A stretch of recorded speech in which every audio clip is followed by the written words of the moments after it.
Assalamualaikum warahmatullahi taala wabarakatuh. Alhamdulillahirabbil alamin. Wassalatu wassalamu ala asyrafil anbiya'i wal mursalin wa ala alihi wa ashabihi wa man tabi'ahum bi ihsanin ila yaumiddin. Subhanaka la 'ilma lana illa ma 'allamtana innaka antal alimul hakim. ولا حول ولا قوة إلا بالله العلي العظيم. وقال رب اشرح لي صدري ويسر لي أمري واحلل عقدة من لساني يفقهوا قولي. رب يسر ولا تعسر رب تمم بالخير. أما بعد. Alhamdulillah, yang berbahagia Tuan Pengurusi, Tuan Imam, Tuan Bilal dan seluruh saf jawatan kuasa, seterusnya tuan-tuan dan puan-puan muslimin muslimat, para tetamu Allah yang dimuliakan. Alhamdulillah, pertama dan selamanya marilah kita memanjatkan rasa kesyukuran kita terhadap Allah Subhanahu Wa Taala kerana masih memilih kita untuk sama-sama bertemu dengan Ramadan pada tahun ini. Seperti mana doa yang kita sering baca, Allahumma barik lana fi Rajab wa Sya'ban wa ballighna Ramadan. Inilah antara doa yang Nabi ajarkan kepada kita, yang setiap orang beriman sentiasa menginginkan bertemu dengan Ramadan itu. Sebab apa tuan-tuan? Sebab Ramadan itu mengandungi 1001 kebaikan. Nak kata begitu banyak. Iza ja'at Ramadan Futihat abwaabus sama, atau kama qala Nabi sallallahu alaihi wasallam, bila datangnya Ramadan, Allah Taala membuka pintu-pintu langit. Apa maksud buka pintu langit tuan-tuan? Sebagai simbolik turunnya rahmat dan kebaikan Allah Taala yang begitu banyak mencurah-curah. Sehingga para ulama mengatakan, kalaulah Allah Taala membuka hijab kita, penglihatan kita dapat melihat benda-benda gaib, nescaya kita akan lihat dalam bulan Ramadan ini turunnya rahmat Allah Ta'ala seperti turunnya hujan, turunnya salji memenuhi setiap inci di muka bumi. Tak ada tempat yang tak terkena kebaikan itu. Jadi ini satu peluang Allah Ta'ala telah panjangkan umur kita untuk sama-sama kita memasuki satu fasa, satu tempoh masa yang begitu berharga untuk setiap orang yang mencari kebaikan daripadanya. Jadi rugi orang yang tidak mengambil manfaat. Bahkan didoakan oleh Jibril AS, celakalah orang yang mensia-siakan Ramadan, sehingga mana Allah Ta'ala panjangkan umurnya bertemu dengan Ramadan. Dia keluar daripada Ramadan tuan-tuan dalam keadaan dia tidak dapat apa-apa kebaikan daripada Ramadan. Bayangkan begitu banyak manfaat dan kebaikan, dia tak dapat apa-apa. Ini yang didoakan oleh Jibril, celakalah orang yang seperti ini, keluar daripada Ramadan, dosanya pun tak diampunkan Allah Ta'ala, dan diaminkan oleh baginda Nabi sallallahu alaihi wasallam. Jadi tuan-tuan muslimin muslimat, malam ini saya ingin mengambil kesempatan untuk sama-sama kita berkongsi tentang kelebihan membaca Al-Quran. Sebenarnya kita malam tadi, hari ini 17, malam ini malam 18, sebenarnya nuzul Al-Quran, yang mana Quran itu sendiri sangat sinonim dengan Ramadan. Yang mana Allah Ta'ala berfirman, Syahrul Ramadan allazi unzila fihi al-Quran hudan linnas wa bayyinatin minal huda wal furqan, ila akhir ayat. Kata Allah Ta'ala, bulan Ramadan itu adalah bulan yang diturunkan padanya Al-Quran. Apa itu Al-Quran tuan-tuan? Hudan linnas, hidayah, petunjuk bagi sekalian umat manusia. Bukan kepada bangsa Arab sahaja, bukan kepada bangsa Melayu sahaja, bukan untuk orang Islam sahaja, bahkan untuk seluruh umat manusia. Hudan linnas, bukan hudan lil muslimin dah. Orang kafir kalau dapat dijadikan Quran sebagai panduan, tentulah dia juga akan dapat petunjuk, pedoman untuk dia bahagia selama-lamanya. Wa bayyinatin minal huda, dan Quran itu juga menerangkan tentang jalan-jalan untuk mendapatkan hidayah petunjuk. Wal furqan, dan Quran itu juga mengajar kita untuk membezakan antara yang hak dan batil. yang dosa dan juga pahala, yang betul dan juga salah. Tanpa panduan daripada Al-Quran, kita tak mampu nak menentukan yang mana satu betul, yang mana satu salah. Sebab apa tuan-tuan? Sebab akal kita ni terlalu terhad dan ikut adat setempat tak sama. Jadi Allah Ta'ala telah turunkan suatu kalam dia, mukjizat yang paling agung. Mukjizat Nabi SAW, sebagian ulama mengatakan ada lebih kurang 300 mukjizat. Dan mukjizat yang paling hebat sekali ialah Al-Quran. Mukjizat maknawi, sampai hari ini kita dapat melihat mukjizat tersebut yang bersama-sama dengan kita, iaitu Kitabullah Al-Quran Al-Karim. Jadi bila mana kita sebut dia adalah kalam Allah Ta'ala yang mengandungi mukjizat, tentulah bila mana membaca mukjizat itu, dia mengandungi 1001 kebaikan. Jadi yang pertama, apa dia kelebihan membaca mukjizat ini? Yang pertama, kata Nabi SAW, Iqra'ul Quran fa innahu ya'ti yawmal qiyamah syafi'an li ashabihi. Bacalah kamu semua akan Al-Quran. Sesungguhnya Quran itu nanti akan datang pada hari kiamat kepada kamu sebagai syafi', sebagai pemberi syafaat, sebagai penolong, sebagai pembela kita bagi orang yang membaca Al-Quran. Ini kelebihan tuan-tuan. Kita hari ini apa yang kita banyak baca tuan-tuan? 10 jam kita baca handphone tuan-tuan. Lebih 10 jam kalau kita baca sehari. Tapi banyak mana kita baca handphone, agak-agak handphone boleh bagi syafaat kita. Dekat hari kiamat nanti agak-agak handphone boleh bertolong kita tuan. Sudah pasti tidak. Silat-silat dia jadi pendakwa. Pendakwa raya bagi pihak Allah Ta'ala, mendakwa apa yang telah kita lakukan. Tapi Quran bila mana kita baca tuan-tuan, dia akan datang sebagai pembela kita. Di hari yang tidak ada orang boleh bela kita. Anak isteri kita semua masing-masing hari yang sangat sibuk, masing-masing memikirkan tentang diri masing-masing. Nafsi-nafsi, lu buah-buah, kau aku. Tak kenal kawan, tak kenal isteri, tak kenal mak ayah, tak kenal. Masing-masing sibuk dengan diri sendiri sebab takut bimbang. Hari yang sangat sibuk tuan-tuan. Yang mana Aisyah tanya kepada Nabi, bagaimana keadaan di mahsyar nanti, semua orang bertelanjang, tak malu ke? Orang dah tak kira pasal orang tuan-tuan. Sebab apa? Masing-masing takut. Masing-masing sibuk dalam keadaan sendiri. Macam kita katalah, rumah terbakar. Dia tengah mandi dan tu tiba-tiba rumah terbakar, agak-agak nak cari kain. Ada lari kan. Sebab apa? Terlalu sibuk. Tak fikir dah tak nak selamatkan diri. Itu gambaran apatah lagi di mahsyar itu kan lagi dahsyat. Jadi yang boleh tolong kita ialah amalan kita.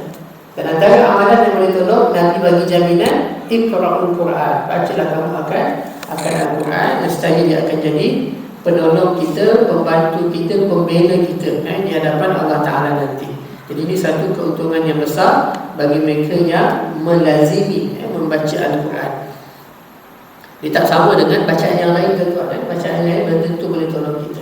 Tapi Quran ni dia sebagai satu jaminan. Hadis ni hadis sahih, riwayat Imam Muslim. Kemudian yang kedua, kelebihan membaca Al-Quran, kata Nabi SAW, Al-mahiru bil-Quran ma'a safaratil kiramil bararah wallazi yaqra'ul Quran wa yatata'ta'u fihi wa huwa alaihi syaqqun lahu ajrani. Kata Nabi SAW, orang yang mahir membaca Al-Quran, yang fasih, yang lancar baca Al-Quran, maka kedudukan dia akan bersama dengan para malaikat yang mulia lagi taat kepada Allah Ta'ala. Ini kedudukan dia. Dia belajar baca Quran, bersungguh-sungguh sampai dia dapat baca Quran, baca kalam Allah Ta'ala ini dengan sempurna, dengan lancar, dengan baik. Maka kata Nabi, kedudukan dia bersama dengan para malaikat yang suci. Tinggi kedudukannya.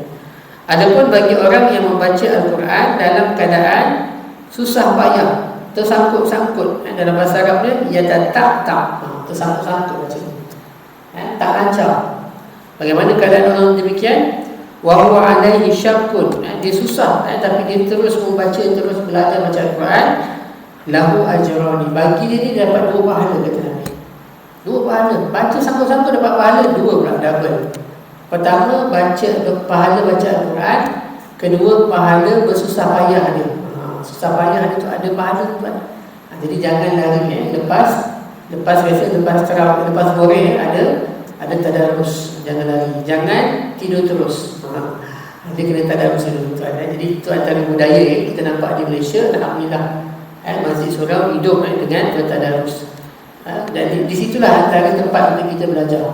Belajar membaca Al-Quran. Kalau waktu-waktu biasa, bulan-bulan biasa kita tak sempat nak baca, ni kita nak. Sebab Quran ni kalau pandai baca pun, lama tak baca dia jadi sangkut. Dia kena baca, dia kena baca sokmo. Kena baca selalu, barulah dia akan mahir, dia akan lancar tuan-tuan. Dan pahala besar, pahala besar. Kata Nabi SAW dalam satu riwayat hadis yang bermaksud, tidak aku katakan alif lam mim itu satu kebaikan, tetapi alif itu satu kebaikan, lam itu satu kebaikan, mim itu satu kebaikan. Dan setiap kebaikan itu dibalas dengan 10 ganjaran pahala. Bayangkan tuan-tuan, alif lam mim dah 30. Bulan Ramadan berganda lagi.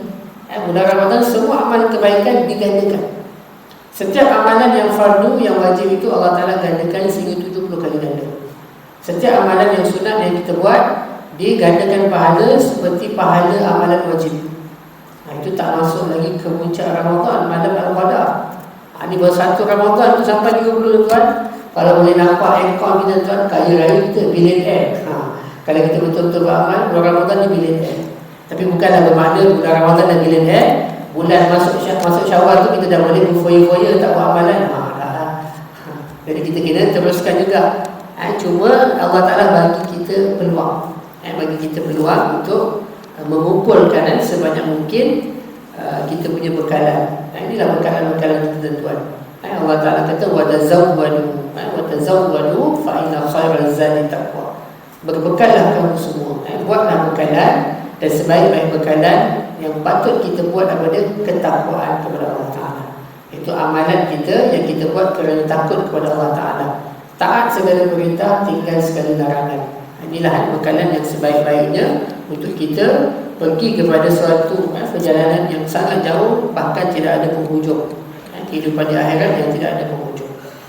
Kemudian yang ketiga tuan-tuan, kelebihan membaca Al-Quran. Kata Nabi SAW, Inna Allah yarfa'u bihadzal kitab aqwaman wa yadh'u bihi akharin. Sesungguhnya Allah Subhanahu wa taala mengangkat darjat beberapa kaum dengan kitab ini Al-Quran. Dan Allah Ta'ala juga menurunkan darjat sesuatu kaum itu dengan Quran ini juga. Hadis sahih riwayat Imam Muslim.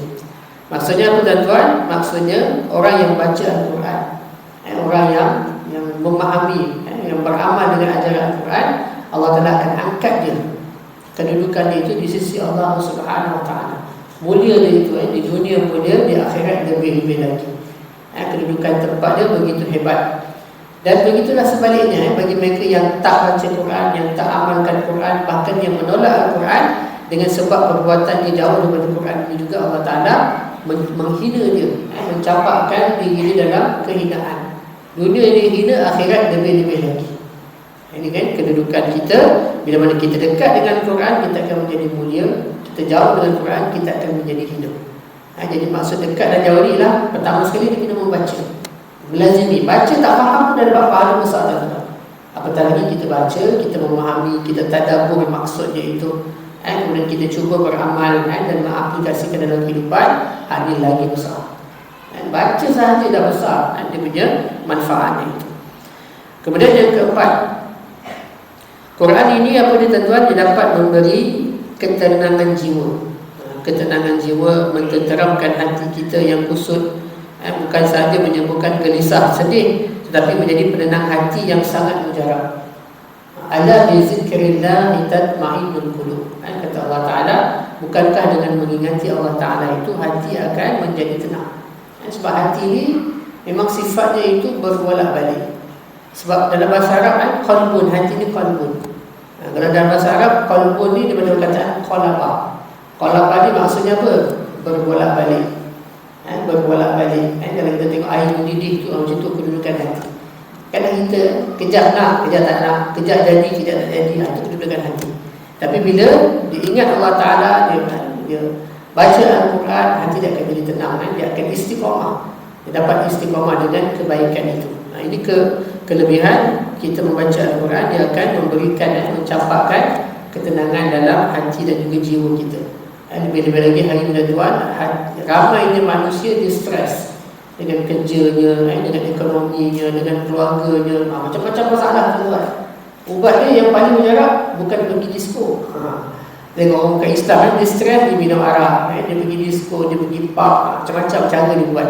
Untuk apa? Dia mencari ketenangan yang sementara. Tapi sekejap saja tuan, balik tu dah serabut balik dah. Jadi ketenangan yang paling mujarab ialah dengan kita baca Al-Quran. Kita melazimi dengan membaca Al-Quran tu. Jadi inilah antara kelebihan. Bahkan Nabi SAW menyebut dalam sebuah hadis, suatu masa nanti akan dikatakan kepada orang yang membaca Al-Quran, bacalah kamu dan perbaikilah dan perelokkanlah bacaan Al-Quran kamu, sebagaimana kamu memperelokkan urusan-urusan dunia kamu.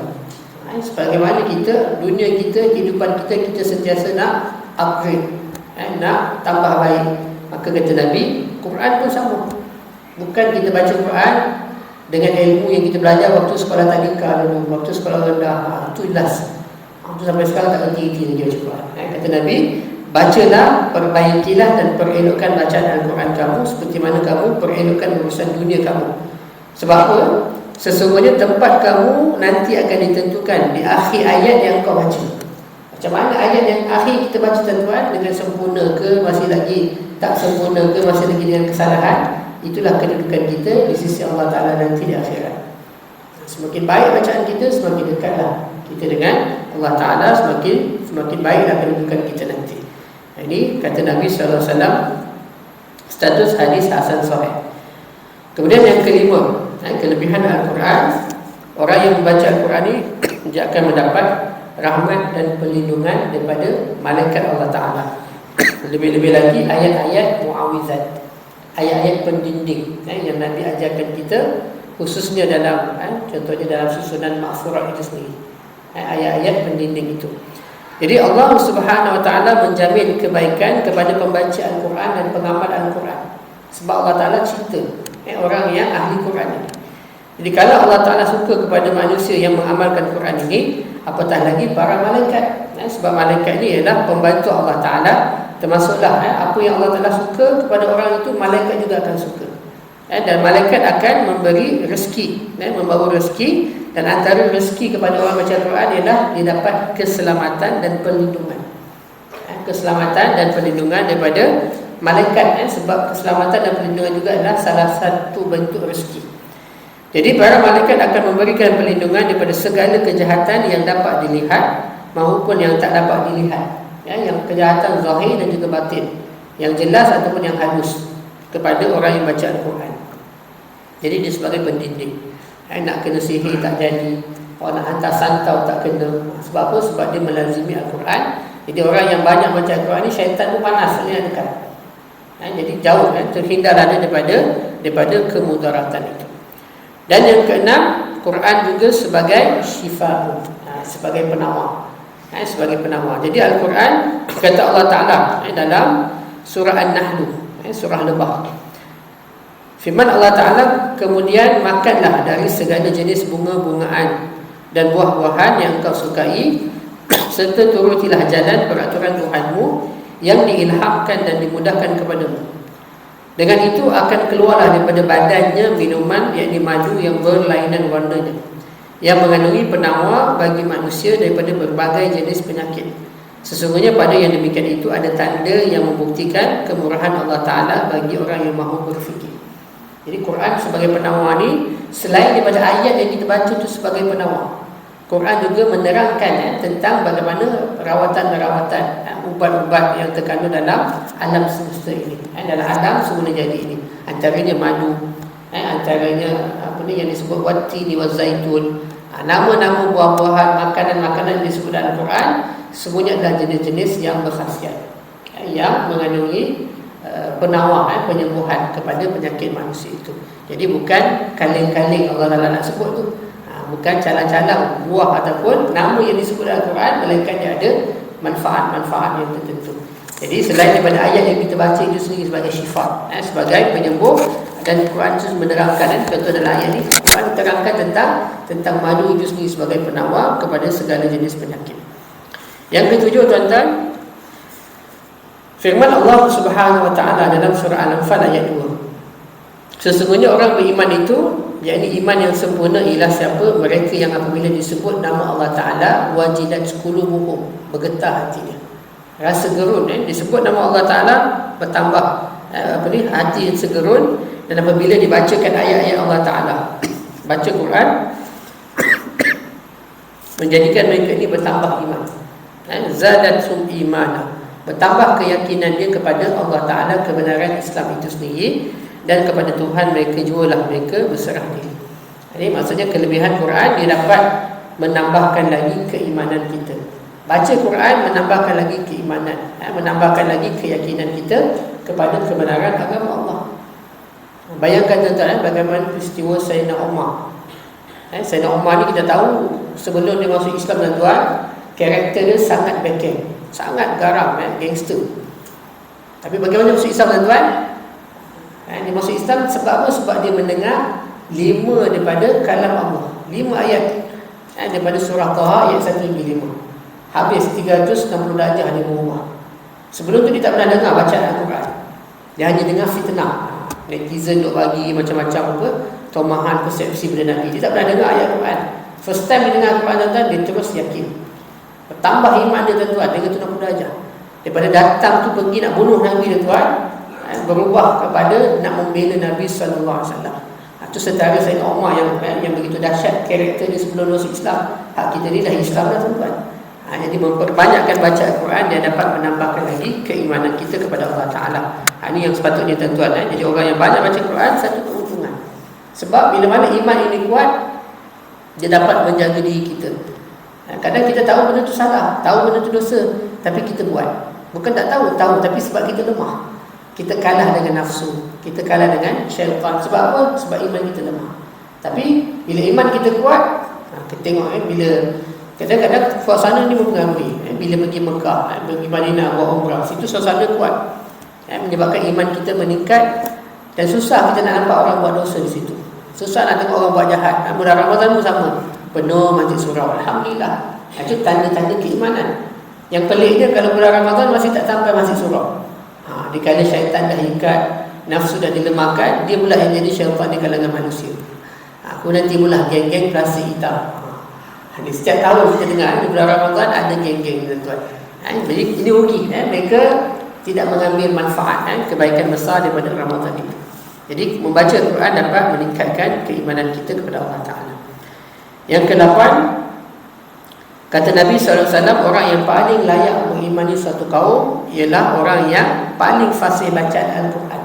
Jadi Nabi memuliakan orang yang baca Quran dengan lancar, fasih. Dia layak diletakkan sebagai pemimpin, sebagai imam dalam solat kita. Ini satu kemuliaan bagi orang yang membaca Al-Quran yang dengan fasih. Yang ke-9, membaca dan mempelajari Al-Quran mendapat kebaikan. Ini sama dengan hadis tadi itu. Kata Nabi, orang yang baca Quran dengan merangkak-rangkak, dia belajar kemudian lancar, dia belajar lagi kemudian faham makna, kemudian mendalami maksud dia, dan terus mengaplikasikan Quran dalam kehidupan. Dan itulah sepatutnya proses yang kita buat, yang kita belajar dan sampai akhirnya kita memahami. Sebab kita sebut tadi Quran ialah hudan, hidayah petunjuk. Hidayah petunjuk ni kalau kita tak faham, dia tak akan jadi petunjuk. Contoh, tuan-tuan, kita pergi Thailand, tuan-tuan faham tulisan Thailand, kan ada banyak signboard kat jalan, tuan-tuan. Tuan-tuan tengok signboard, faham tak? Tak faham. Kalau tak faham, agak-agak boleh tak tahu nak pergi mana. Ada signboard tapi tak faham, dia tak akan jadi petunjuk, dia tak akan jadi panduan. Sama juga Quran, kita nak faham, kita nak jadikan Quran sebagai petunjuk, sebagai panduan, pedoman dalam kehidupan, kita kena faham Quran. Tak faham dalam bahasa Arab, tak apa, terjemah ada maksud dia itu. Dan paling baik kita faham dengan kefahaman para alim ulama. Kita kena mengaji ilmu tafsir, kena berguru, supaya kita faham arti kata yang dalam arti kata yang sebenar, maksud kalam Allah Ta'ala itu sendiri. Ini kelebihan yang ke-9. Dan yang terakhir, tuan-tuan, yang terakhir, kelebihan Al-Quran ialah Quran itu dapat membentuk perilaku yang mulia. Orang yang melazimi Al-Quran, sentiasa baca Al-Quran, Quran akan dapat mengubah diri seorang itu menjadi seorang yang berakhlak mulia. Seperti mana sabda Nabi sallallahu alaihi wasallam, khairukum man ta'allama al-Quran wa 'allamahu. Sebaik-baik kamu siapa dia? Bukan orang yang hebat, orang yang ada PhD ke, orang yang kaya ke, tak. Kata Nabi, orang yang paling baik ialah orang yang membaca Al-Quran dan belajar membaca Al-Quran dan mengajarkannya kepada orang lain. Inilah perilaku yang baik. Kata Nabi SAW, perbuatan yang paling baik adalah orang yang melazimi baca Al-Quran. Bahkan Quran itu akan merubah kehidupannya. Seperti mana tadi peristiwa Sayyidina Umar, 5 ayat dia dengar tentang Al-Quran, dia faham, mentadabbur maksudnya itu. Sebab Sayyidina Umar ni antara seorang sahabat yang kita kata jenis sastrawan. Walaupun dia biasa kita dengar kisah dia seorang yang ganas, tapi dia juga sebenarnya seorang ahli bahasa. Bila ahli bahasa mendengar kalam dalam bentuk bahasa, maka dia faham maksudnya itu, dan ia menyebabkan dia berubah karakter itu menjadi orang yang baik. Ini antara 10 tuan-tuan kelebihan kita membaca Al-Quran. Jadi kita manfaatkan masa kita dalam bulan Ramadan ini untuk kita mendapat semua manfaat-manfaat yang besar. Allah Alam, mudah-mudahan ada manfaat dan kebaikan. Kata Allah Ta'ala, wazakir fa inna zikra tanfa'ul mu'minin. Dan berikanlah peringatan, sesungguhnya peringatan itu sangat bermanfaat bagi orang yang beriman. Jadi mudah-mudahan kita pun mendapat manfaat tersebut. Aku liqauli hadza astaghfirullahalazim li wa lakum. Wassalamualaikum warahmatullahi wabarakatuh. Kita tangguh dengan tasbih kafarah surah Al-Asr.